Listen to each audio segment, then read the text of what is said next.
My name is Robyn. We're here at Eclectic Elephant. At my booth here, I sell mainly Breyer horses, but other things as well.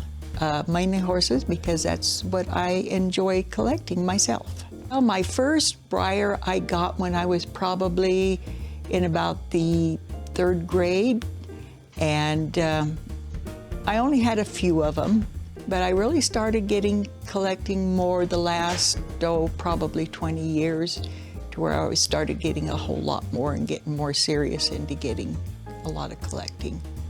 I know these smaller pieces are what Breyer calls stablemates. They're their next to smallest pieces.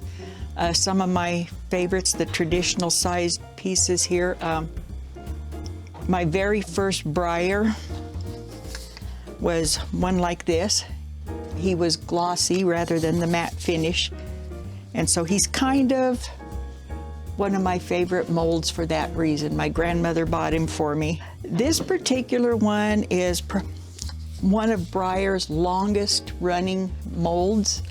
And this guy is probably from the, maybe 60s or 70s, probably closer to the 70s. I think they even ran him into the 80s. He ran for many years. I know his mate,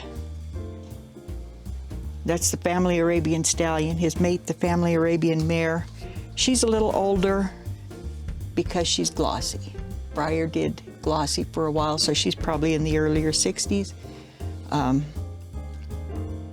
They tried to make him look more like China. Oh, okay. And so they didn't go over as well. People wanted more realistic looking horses, and that's when they went to most of them matte.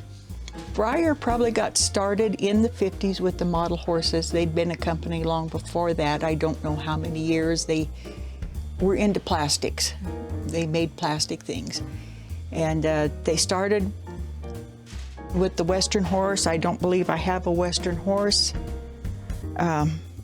He was made a lot of times for a clock, for other companies purchased them to put them on a clock.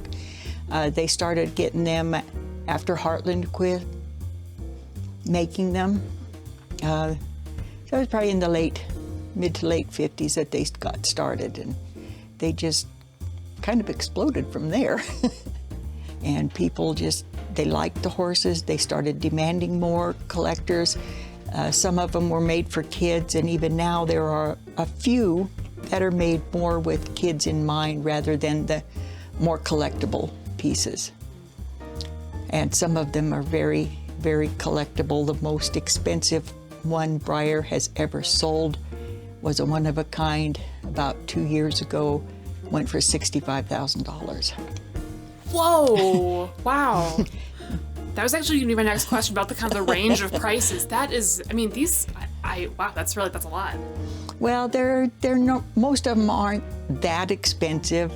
Now they're what they call regular run, which are ones that they sell to various companies that sell them themselves. There are companies here in town, a couple of them, that sell the Breyers, and most of them are around the $50 range.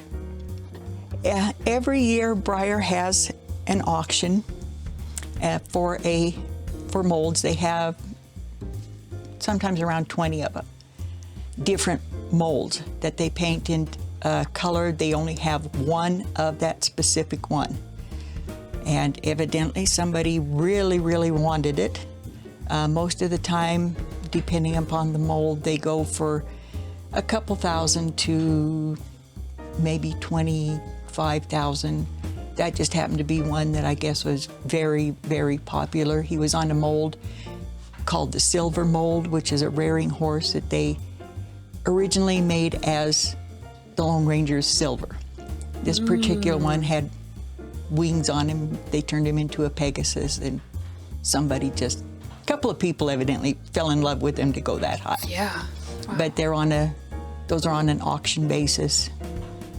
I said they don't normally sell that high. Mm-hmm. Some of them people show their horses. They have model horse shows, and they are extremely picky about what the mold looks like, what the model looks like. Does it look like a real horse?